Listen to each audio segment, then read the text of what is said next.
Diawali dengan memperlihatkan seorang pria lugu tengah berjalan bersama majikannya, kita bisa melihat tatapan matanya sangat polos dan nampak tidak ada apa-apa di sana. Namun ketika kalung anjingnya dibuka oleh sang majikan, pria tersebut langsung menghajar orang-orang di sana dengan sangat membabi buta.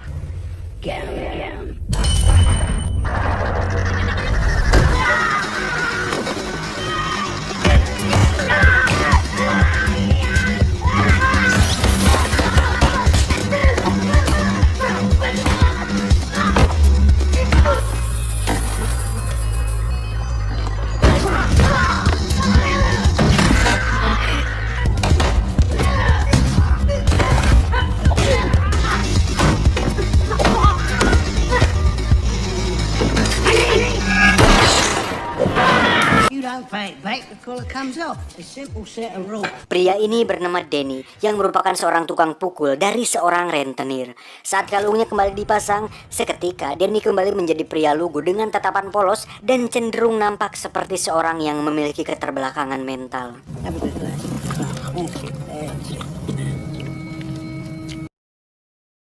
Saat pulang ke base camp, Danny pun diperlakukan layaknya seekor anjing, di mana Danny disuruh untuk masuk ke dalam kandangnya dan memakan makanan anjing. Danny, come on. Selesai makan, Danny pun memukul samsak miliknya yang sudah sangat usang, hingga saat Danny memukulnya terlalu keras, samsak tersebut pun robek. Satu-satunya benda yang berharga yang dimiliki Danny adalah sebuah boneka dan buku gambar anak-anak yang selalu dilihatnya sebelum tidur. Dan Danny memiliki ketertarikan kuat terhadap sebuah piano yang mana itu akan berhubungan dengan masa lalunya yang akan terungkap nanti. Singkat cerita, malam pun tiba. Ketika si bos dan anak buah sedang pesta bersama wanita pengencrot, Danny pun memperhatikannya dari bawah hingga membuat si wanita ketakutan.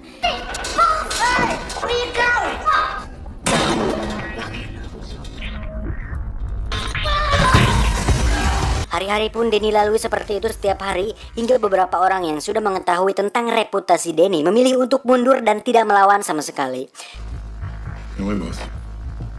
Hey. You want this? Yeah.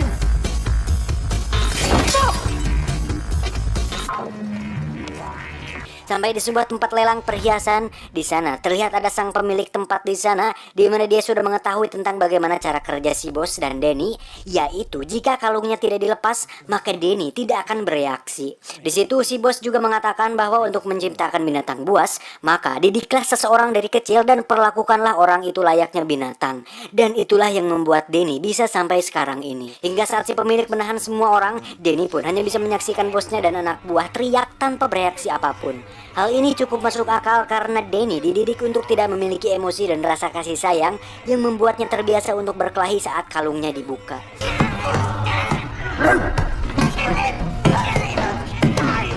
Sementara itu, sang pemilik tempat lelang pun pergi ke ruangan lain untuk menemui para tamu yang ada. Saat si bos dan anak buah selesai disiksa, akhirnya dia mendapat kesempatan untuk membuka kalungnya. Seketika, semua orang pun dihajar sampai masuk ke ruang para tamu.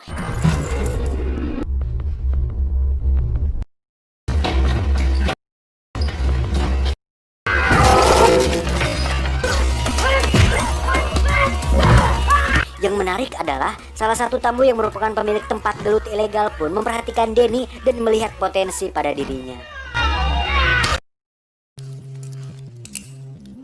What are you looking at? Just enjoying the show.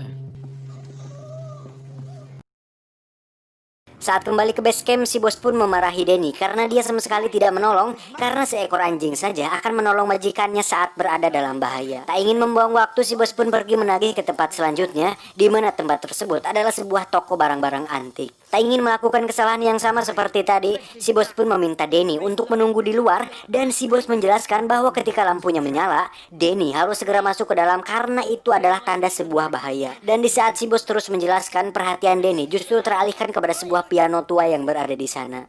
Light, door. Light, door. Oi! Merasa bahwa Denny sudah mengerti, si bos pun langsung masuk sana untuk menagih. Setiap detik berlalu dan Denny mencuri-curi pandang dengan melihat piano tersebut. Hingga perlahan dia bergeser dan mencoba menekan pianonya. Tiba-tiba Denny dikagetkan dengan seorang pria yang muncul, di mana itu hanyalah seorang tukang reparasi piano yang sudah tua. Dan lagi-lagi inilah abah saya, yaitu Morgan Freeman. Dalam film ini beliau berperan sebagai Sam yang merupakan pria tunanetra yang lihai bermain piano. Karena tidak bisa melihat, Sam pun terus berbicara seolah Denny adalah orang biasa pada umumnya. Hingga saat Sam meminta bantuan, Denny pun akhirnya berkata, "Yes." You are, aren't you? Yes. Come on.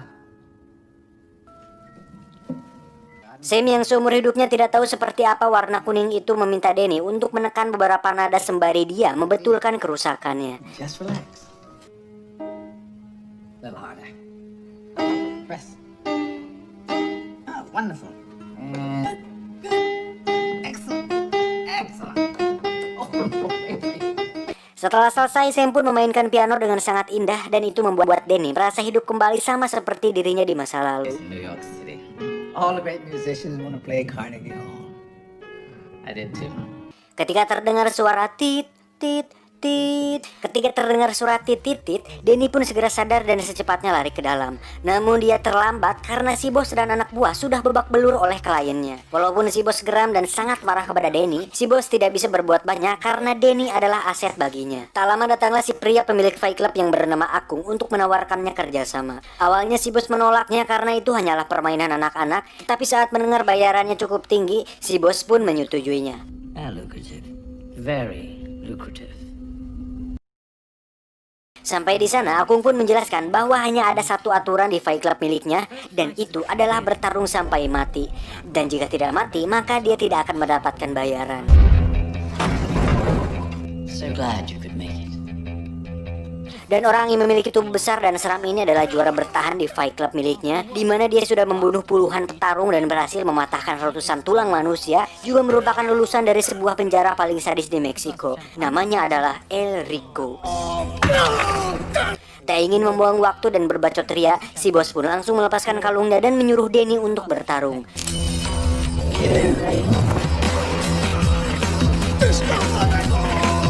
Dan yang mengejutkan adalah sang juara yang bertahan yang sudah membunuh puluhan petarung pun harus mati oleh 3 pukulan biasa yang dilayangkan oleh Denny. Dan permainan pun selesai.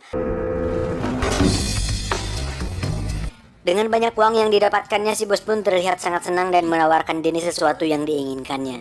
Dan yang Denny inginkan adalah sebuah piano. I want a piano. I want a piano.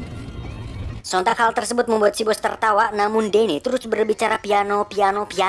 Tiba-tiba, sebuah truk menabrak mobil mereka hingga terseret puluhan meter dari jalan raya. Tak lama muncullah 3 orang bersenjata berat yang langsung menembaki mobil si bos dan Denny, dan ternyata itu adalah perbuatan si pemilik tempat lelang yang masih memiliki dendam kepada si bos. Dikira sudah tewas, mereka pun pergi. Dan ternyata Denny masih hidup dan hanya terkena peluru di lengannya. Dikira si bos sudah tewas, Denny pun pergi dari sana dan menuju ke tempat barang-barang unik yang tadi, dan masih ada Sam di sana. Who's there? Akibat peluru tadi, Denny pun kehilangan banyak darah, kemudian pingsan. Saat sadar, Denny sudah berada di atas kasur yang ternyata itu adalah rumah paman Sam dan dengan baju yang sudah diganti. Ketika Sam masuk dengan membawa makanan, Denny langsung bersembunyi di bawah kasur. Jones. My name is Sam, remember?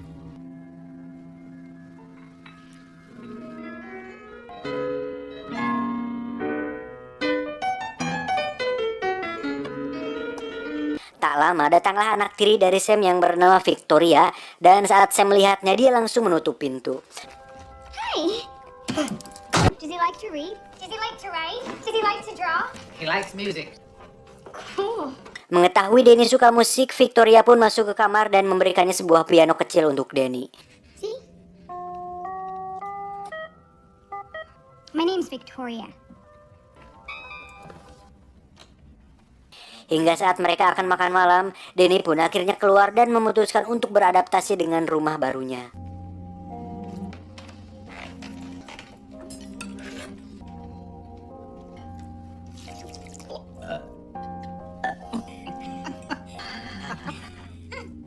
name is Denny.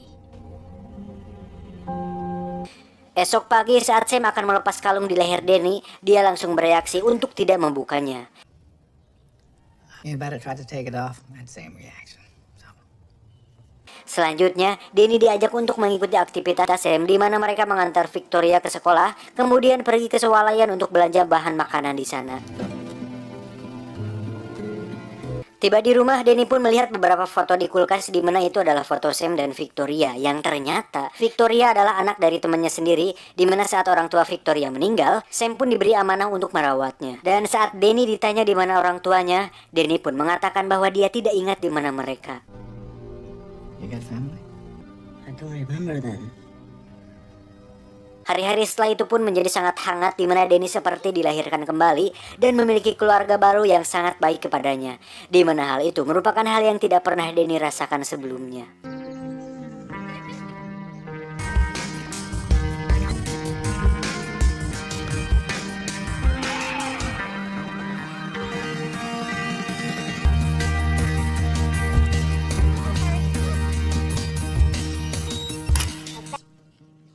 Belongs there. Dan yang menarik, ketika suatu hari saat mereka sedang belanja, tiba-tiba ada beberapa orang berkelahi di sana. Sam yang khawatir dengan keadaan Denny terus berteriak memanggil namanya, dan ternyata Denny sama sekali tidak memperdulikan hal itu.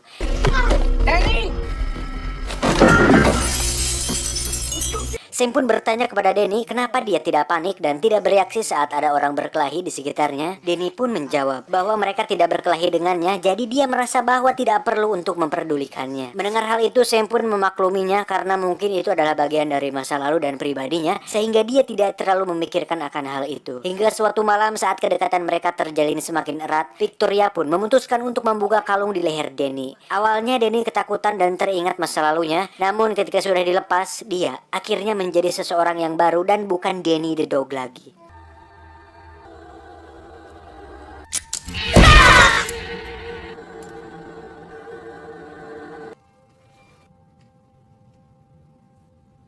Esoknya Denny diajak oleh Sam untuk pergi bekerja bersama Sam, di mana mereka berdua menjadi partner yang sangat cukup baik dan Denny mendapat bagian dari hasil kerjanya itu. Denny bertanya, untuk apa uang itu? Sam pun mengatakan, terserah kau Denny, itu uangmu. Mau beli kondom, tisu, dan berbagai alat pencernaan lainnya. Anjing. Untuk itu Denny pun pergi sendirian ke sebuah toko dan membeli beberapa topi yang unyu-unyu untuk diberikan kepada Victoria dan Sam. Hingga saat dia akan pulang, tiba-tiba dia tak sengaja bertemu dengan salah satu anak buah dari si bos. Dia pun mengatakan bahwa si bos ternyata masih hidup dan sedang mencari Denny kemana-mana. Denny pun mengatakan bahwa dia tidak akan kembali karena sudah memiliki keluarga yang baru, namun dia mengancam akan mendatangi keluarga barunya itu jika Denny tidak kembali.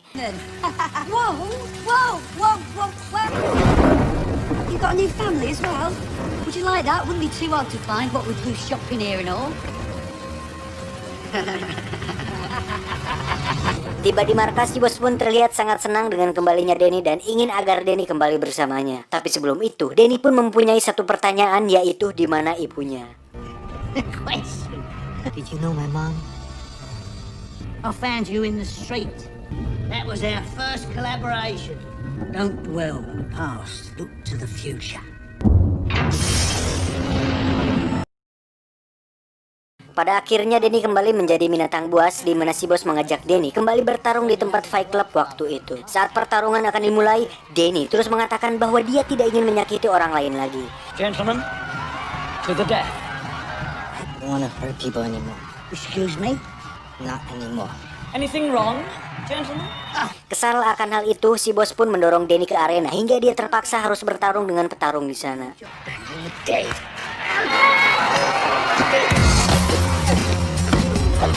Denny pun hanya bisa menghindar dan bertahan dari lawannya karena dia benar-benar sudah tidak ingin menyakiti orang lain lagi.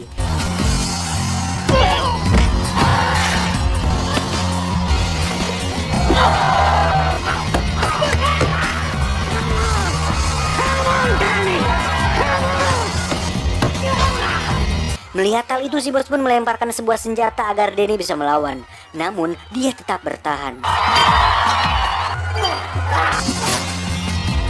Tak ingin permainan terus monoton, si pemilik Fight Club itu pun memutuskan untuk menurunkan 3 petarungnya, sehingga sekarang Denny harus melawan 4 petarung sendirian.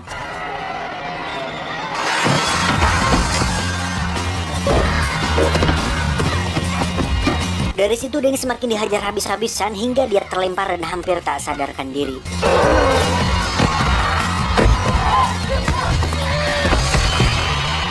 Menyadari situasi ini, akhirnya Denny memutuskan untuk melawan dan here we go, Denny is come back.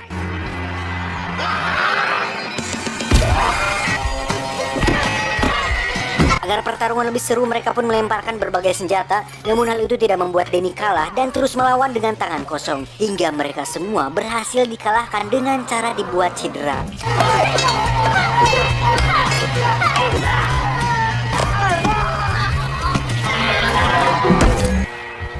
Dan kita masih ingat dengan peraturannya bahwa jika tidak ada yang mati, maka si bos tidak akan mendapatkan uang sepeser pun. Sehingga si bos nekat membunuhnya sendiri dengan pistolnya.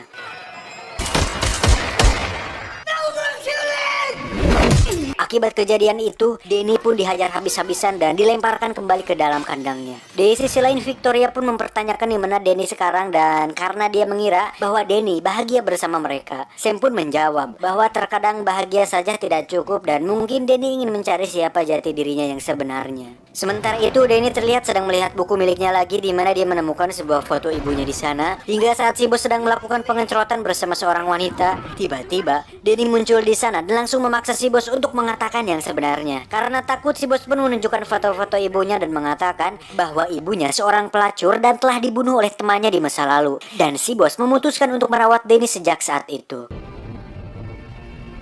I'm sorry I lied to you, Danny. Saat akan pergi bekerja seperti biasa, si bos mengatakan bahwa sebuah keluarga harus dipertahankan apapun yang terjadi. Mendengar hal itu, Denny pun sadar bahwa dia sudah memiliki keluarga sendiri, yaitu Sam dan Victoria, dan keluarga harus dipertahankan apapun yang terjadi. Untuk itu, Denny langsung berontak hingga mobil oleng dan mengalami kecelakaan. Dengan cepat, Denny pergi kembali ke rumah Sam di mana mereka sudah menunggunya di sana. Dengan foto yang dibawa Denny, Victoria pun mencari clue tentang ibunya Denny yang ternyata adalah seorang pemain piano dan ada beberapa foto murid di sana dengan jendela yang sangat besar. Hingga saya menyimpulkan bahwa mungkin saja ibu Denny adalah seorang guru piano di sebuah akademi. Untuk itu mereka pun pergi ke sana dan mencari arsip tentang seorang wanita Asia yang pernah mengajar di sana. Sad, really. Huh. Ah.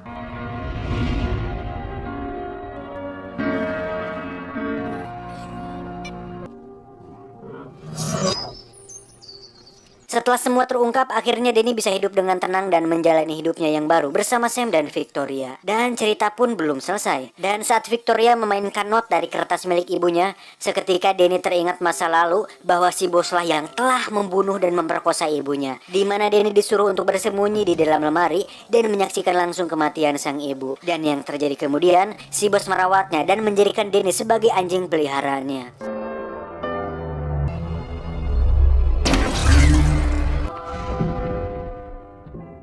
Setelah semua terungkap, Denny pun langsung mengajak mereka berkemas untuk pergi dari sana karena bisa dipastikan mereka sudah tidak aman lagi berada di sana. Namun mereka terlambat karena si bos membawa beberapa pasukan dan seorang ahli bela diri yang sudah menunggunya di mobil. Menyadari hal itu, Denny menyuruh Sam dan Victoria bersembunyi di dalam lemari. Denny sendiri langsung menghampiri mereka dan pertarungan pun tak terelakkan. Dan walaupun beberapa orang menggunakan senjata, Denny tetap menang dan berhasil menjatuhkan salah satu pasukan si bos tepat di samping mobilnya. Menyadari bahwa Denny tidak mudah untuk ditangkap, si bos pun menurunkan sang ahli bela diri untuk menangkapnya langsung. Sementara itu, Denny terlihat sedang dikejar di atas gedung hingga saat tidak ada jalan lain, Denny pun memutuskan untuk masuk ke dalam sebuah gedung tersebut. Tak diduga tiba-tiba muncullah sang ahli bela diri yang langsung menebasnya, namun beruntung bedog atau golok saktinya itu hanya menebas sebagian rambut dari Denny. Dari sini terjadilah pertarungan sengit hingga akhirnya Denny berhasil terlempar keluar dan menyangsang di sebuah kabel kemudian masuk ke apartemen seorang wanita yang sedang mandi junub. Tak mudah menyerah, si ahli bela diri pun langsung menyerangnya dan terjadilah pertarungan di tempat sempit yang membuat temboknya rusak terkena pukulan dari mereka berdua.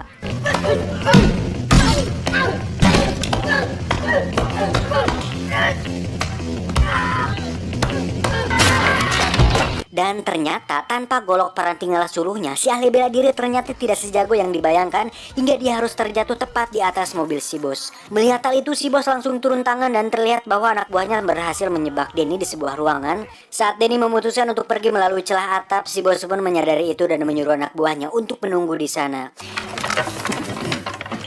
Hingga sampailah dia di apartemen milik Sam. Di situ si bos pun merayu dan memujuk Danny untuk kembali. Dan saat si bos akan memasang kembali kalungnya, Danny menahannya dan mengatakan, "Sorry Jing, gue udah punya keluarga baru."